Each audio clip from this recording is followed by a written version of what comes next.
आपको पता होगा ये एक एसी अल्टरनेटर है। एसी अल्टरनेटर जिसके माध्यम से हम 3 फेज सप्लाई को अचीव करेंगे, यानी कि ये एक ठो है 3 फेज अल्टरनेटर। ठीक है, आप उसे एसी जनरेटर भी कह पाएंगे। लेकिन इससे जो आउटपुट निकलेगा, प्रीवियसली क्या था, डीसी मोटर के साथ ये जो एसी अल्टरनेटर आप देख रहे हैं वो कपलिंग होके है। यहाँ पे जो मशीन घूमेगा वो इसके वजह से ही घूमेगा। जब डीसी मोटर घूमेगा इसके बाद या फिर इसके साथ ही घूमेगा एसी अल्टरनेटर। क्योंकि ये एक ठो 3 फेज एसी अल्टरनेटर है, इसलिए यहाँ से हमें 3 फेज सप्लाई मिलेगा, जो यहाँ पे नॉब में मेंशन किया गया है, रेड, येलो, ब्लू। इसके अलावा न्यूट्रल को हम यहाँ से अचीव कर पाएंगे by the help of star connection.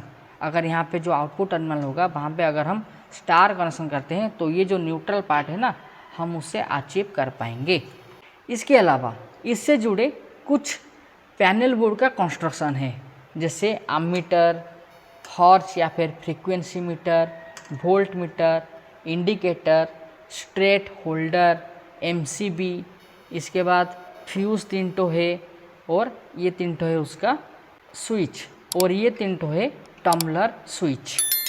देखिए, जब मशीन का आउटपुट निकलता है तो जब हम ये जो आप देख रहे हैं 3 पोल एमसीबी, उसे ऑन करने के बाद ये जो इंडिकेटर है वहाँ से हमें पता चल जाएगा मशीन का आउटपुट के बारे में। ठीक है, लेकिन जो करंट है वो तो हमें पता चल जाएगा, पहले करंट, वोल्टेज, उसका रीडिंग भी पता चल जाएगा। लेकिन यहाँ पे देखिए 3 ठो लोड लगाया गया है। हम जो प्रैक्टिकल करेंगे 3 ठो लोड लगा के चेक करते हैं कि जो आउटपुट है वो सही से आ रहा है या फिर नहीं, जिसको हम ये जो आप स्विच देख रहे हैं टम्बलर स्विच, उसके माध्यम से हम ऑपरेट करते हैं।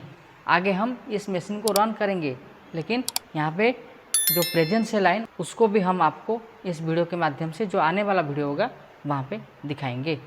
पैनल बोर्ड का जो कंस्ट्रक्शन या फिर पैनल बोर्ड के बारे में जो अभी हम स्टडी कर रहे थे, एक साइड पैनल बोर्ड था डीसी मोटर के बारे में, जहाँ पे हम मशीन को पहले स्टार्ट करने के लिए जो ऑपरेशन था उससे हम परफॉर्म कर रहे थे। लेकिन यहाँ पे जो आउटपुट निकलेगा उसके माध्यम से हमें कुछ प्रैक्टिकल भी अचीव करना है, इसीलिए इसका जो आउटपुट है उसके रिगार्डिंगली कुछ इंस्ट्रूमेंट और इक्विपमेंट को इस पैनल बोर्ड के साथ कनेक्शन किया गया था।